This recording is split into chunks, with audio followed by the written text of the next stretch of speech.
Everyone, Matt Williamson coming at you for the final time this week, prepping for Steelers-Bills. This episode is brought to you by Live Casino. Folks, it's all going down at the FanDuel Sportsbook and Lounge at Live Casino, where you can get in on all the action this football season. Bet on your teams with a sportsbook rep or at our self-service kiosks, and then jump into the stadium on our giant 40-foot video wall. How's that for a touchdown? Join your friends at Live Casino Pittsburgh, Route 30 at the Westmoreland Mall. Bet, watch, and win. Gambling problem? Call 1-800-GAMBLER. And as we do usually to wrap up the week, let's look at some individual matchups for this game. Frankly, this one's not as good as others because the Bills are really, really good and they're a hard team to exploit. And that starts with Josh Allen. You know, what do you do against this guy? I think it starts with being very aware of his athleticism and his ability to break structure. And that's going to fall on the linebackers more than anybody. Trying to keep eyes on him while also keeping eyes on routes is not going to be easy. I also think that you have to be very structured with your pass rush plan in terms of screaming off the edge or losing contain while also rushing the passer and he breaks free and the play breaks down. That's not what you want.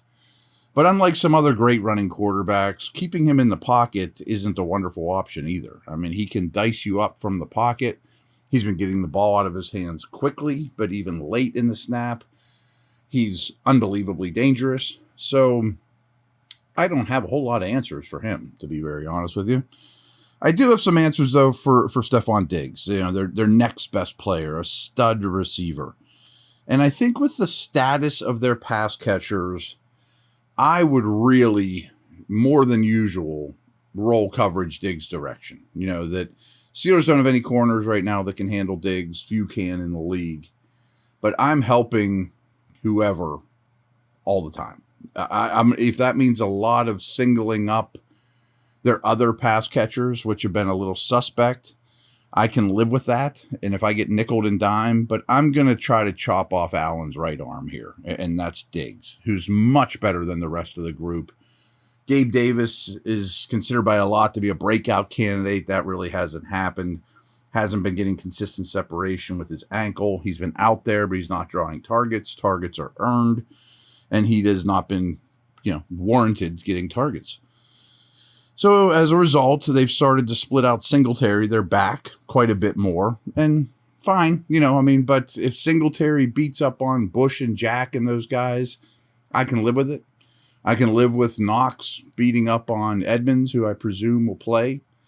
And Shakir or McKenzie out of the slot are a little more unproven. They're talented players. I like them both. But again, if they're winning one-on-one matchups with slot corners, whether that's Sutton or probably more likely Millette, which is a little worrisome, then so be it. I mean, none of those matchups I just laid out are tremendous, but I really think more than ever, really got to lean towards not letting Diggs, destroy the game.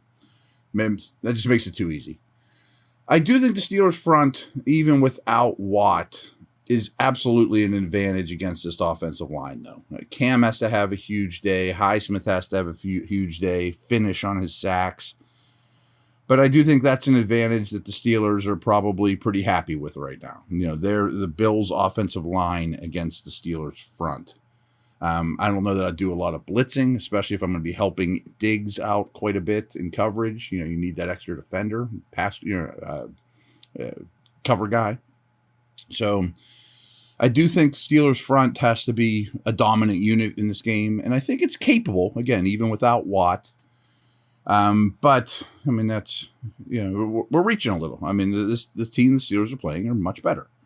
On the defensive side of the ball, I think almost in a Minka-like manner now, and frankly, teams are just staying away from Minka. I think you have to be really wary of Poyer, who's the only guy in the league that has more picks than Minka. He's one of the best safeties in the league. His partner in crime, Hyde, is out, but Poyer's having as good a season as anyone out there. I really would be conscious of attacking him in any way, whether it's too high, which is usually what they do, or if he's matched up in, man or whatever. But I would be very wary of testing Poyer. Their front seven's a real problem. We've talked about this throughout the week. Their defensive line goes 9 deep. They really lean on Milano and Edmonds every snap on the second level, and they're very good at what they do. So the front seven just does not have a lot of holes, doesn't have a lot of spots that you could pick on. And again, this is kind of like dealing with Allen. I don't have great answers for it. I mean, I do think you want to be physical with this group. They're a little bit more athletic, speed based than they are power in their front seven. But again, they have 9 defensive linemen. They can put out their most powerful dudes if that's the case. Or when they get you in 3rd and long, they're going to bring out Von Miller and their pass rushers. It's just a real problem. And I don't have wonderful answers for that. The O-line's going to have to play great. I'm quite happy with Chooks and Daniels on the right side. I think Cole is fine. Dotson had a bad game, but he's had a pretty good year. And Moore, I'm kind of 50-50 on. I think you can live with him.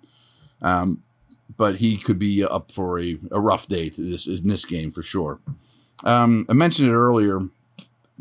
Their numbers in the second half on both sides of the ball are ridiculous, and the third quarter is ridiculous. They've outscored their opponents in the third quarter 44-0. And even crazier is, and I've told you this throughout the week, but they've faced 20 drives in the second half of games, the Bills defense. They've allowed points on one of them. Points. Field goal, nope. They had 1 touchdown by the Dolphins in the second half is all they've given up in 20 second half drives. And that's when both their safeties were out and they were playing with backups all over the place in 100 million degree heat. So getting down early in this game could be all she wrote for the Steelers. It could get real ugly real fast. So it wouldn't blow me away if you saw a surprise on sides, a fake punt, something out of the ordinary to try to steal a first half possession. So maybe you could take a 13-10 lead into the half or something along those lines. Play it close to the vest if you're running the ball well. Again, I'm reaching here, but it's kind of desperate times for desperate measures. So trying something that you wouldn't every other week might be in the cards here. And frankly, what do you have to lose? So that's not the best recap I've ever done or preview I've ever done of matchups of the game because Buffalo's tough that way. But when we come back, I want to give you guys a quick little lesson on man versus zone coverage in the league.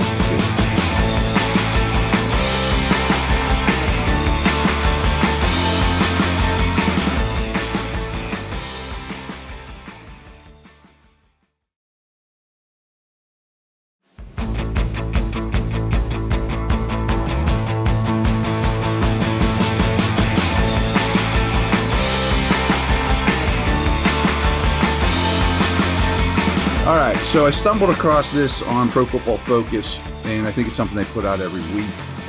And I don't take it as gospel because there are a lot of coverages that start as zone and turn to man and are 50% zone, 50% man, a box of one type deal, trying to explain it in basketball terms. But it's close enough, and I'm not going to do the work on every snap of every team in the league, let alone even just one, to tell you what every snap that they played man versus zone. So by their numbers, which I think are very close to accurate, the most man coverage this past week in the league was 57% by Miami, 53% by New England, and both those teams are the same Flores tree heavy man coverage teams in general.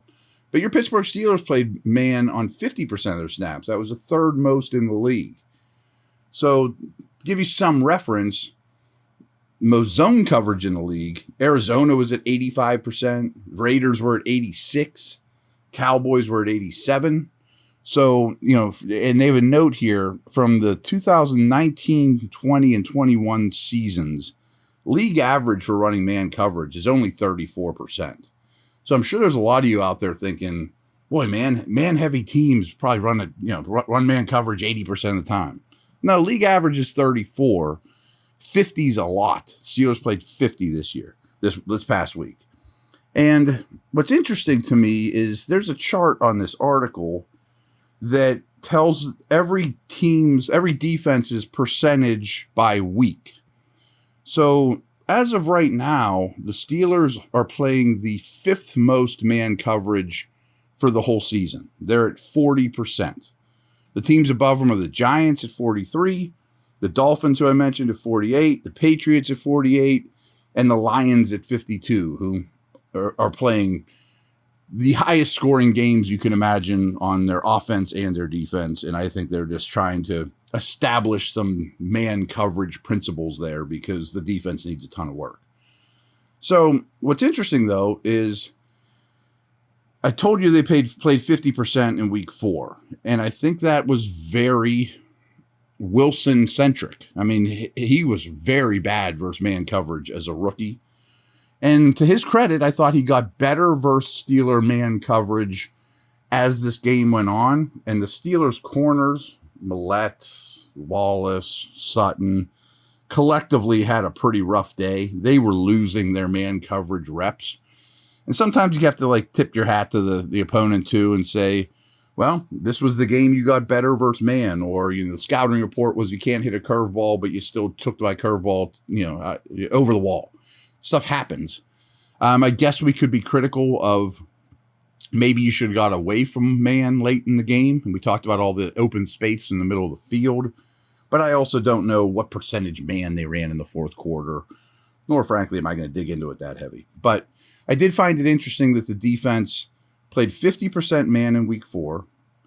In week 3, though, it was only 26.5%. So much different opponent. Much different style. They're adaptable. In week 2, against another young quarterback who didn't do great against man, Mac Jones, they were at 52.5%. So that was the most that they've run all year.